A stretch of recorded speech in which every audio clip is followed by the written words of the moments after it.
This is IGN. Timur Bekmambetov's latest screenlife thriller may as well be an ad for AI.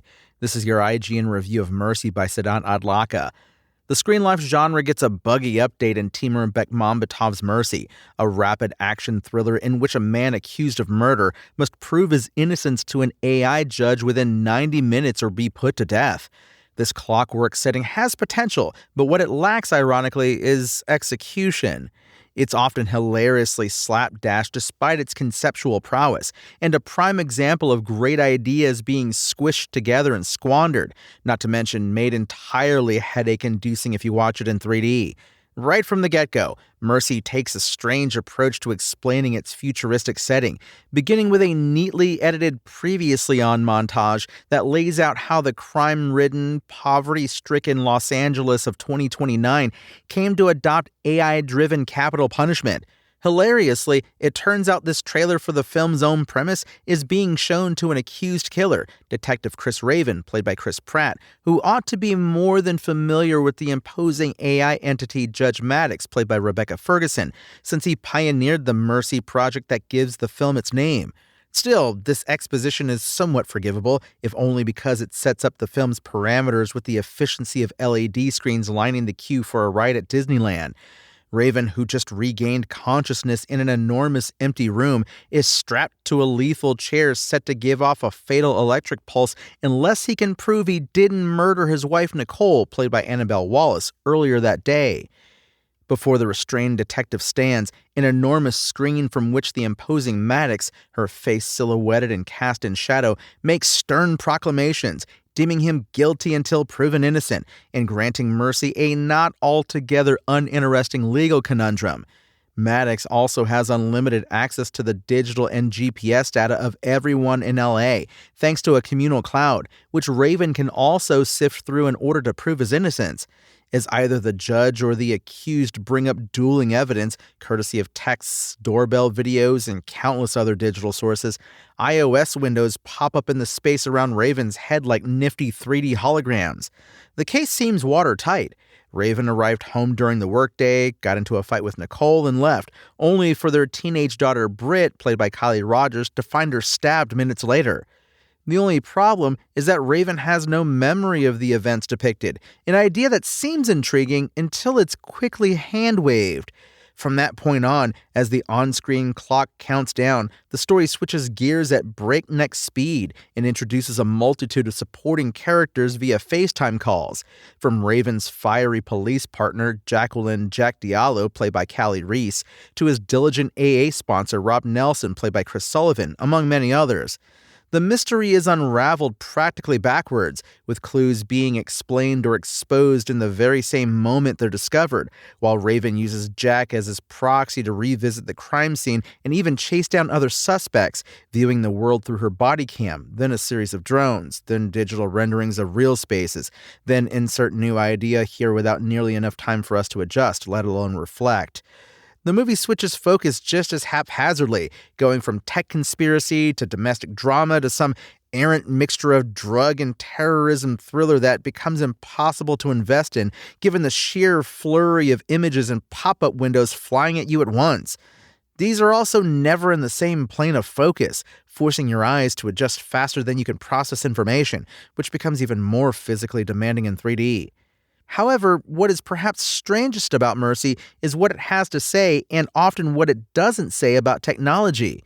Its setting involves an omniscient state apparatus that uses bare-bones facts to make snap judgments before sending people to their deaths. And yet, this instant access to all facets of people's lives doesn't end up remotely framed as a dilemma or inspire any hesitation, the way it does in, say, the climax of The Dark Knight. The neutral approach to all-encompassing surveillance isn't a bad thing in and of itself. After all, it's the foundation of Mercy's mystery setting, but paired with the film's eventual pro-AI bent, despite depicting AI as a fascistic entity, it's hard not to be perturbed by what Bekmambetov is selling. Screenlife has been one of the more interesting filmic byproducts of the internet age, dating back to webcam experience like the French comedy Thomas in Love from 2000 and the American supernatural horror film The Collingswood Story of 2002, and culminating in perhaps the ultimate example of the concept just last year, the reviled Ice Cube vehicle War of the Worlds. Bekmambetov has produced a number of Screenlife films, the Unfriended series, the father-daughter mystery Searching from 2018, and the modern Shakespeare adaptation Romeo and Juliet in 2021. He knows better than anyone else that the challenge of Screenlife is the self-imposed limitations of telling a story as it plays out within the confines of a computer screen. But with Mercy, Bekmambetov pushes the concept past its limits until it breaks and becomes uninteresting in the process. Sure, we see digital evidence through Raven's eyes, but half the time, the camera's focused on Pratt's aggressive close-ups as the story reveals his character to be an unpleasant, borderline irredeemable husband and policeman whose innocence becomes hard to root for. Ferguson's shadowy AI magistrate, by comparison, comes off as far more human, which is an incredibly strange outcome. There's no emotional challenge or cognitive dissonance in wanting Raven to break free. The film's approach to morality is dispiritingly flat, and Pratt often fails to imbue the character with realistic emotions or even the kind of showiness that might make Mercy an operatic romp. If nothing else, watching Pratt struggle with the material is at least a reminder of the flawed human artistry on display. When the story eventually departs from its courtroom confines in its final act, the question of whose perspective or cameras we're seeing the world through and why is just as nagging as the movie's tonal inconsistencies and sloppy action scenes that cut between too many visual sources. The promise of unfurling a Screenlife story into three-dimensional space around a character forced to interact with it is an alluring concept, especially when it concerns the wealth of information at Maddox's and Raven's fingertips. And yet, Bekmambetov never goes beyond simply introducing these ideas, casting them into the ether without a second thought. In a world that's as radically changed as the one we see here and as theoretically dangerous, you need a story that engages with its own premise on at least some level and allows its doomed protagonist to wrestle with notions of morality and his own culpability in creating the status quo. Mercy is not only not that movie, but it also seems to salivate at the thought of a world where punitive justice and invasions of privacy are possible and easy, and the only downside is rogue actors who might misuse these technologies, which is a conclusion the film practically narrates to the camera. Perhaps the Screenlife genre, or this particular rapid version of it, isn't the right venue for the material to begin with. On one hand, the images represent a kind of voyeuristic invasion and a ceding of liberty, which might have been interesting to explore.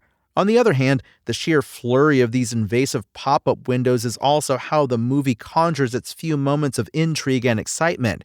Watching Mercy, it's hard not to wonder, why even make a futuristic sci-fi movie set in a dystopia if your fawning aesthetic framing makes the setting feel utopic?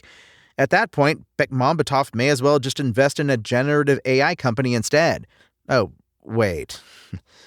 A headache-inducing Screenlife film that straps Chris Pratt to a chair and holds its audience hostage too, Mercy squanders its potential as a sci-fi thriller about the dangers of entwining justice and artificial intelligence.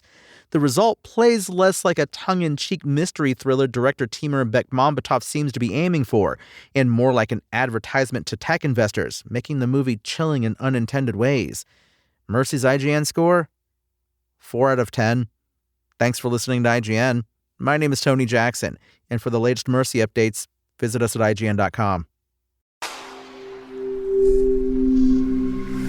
Spoken Layer.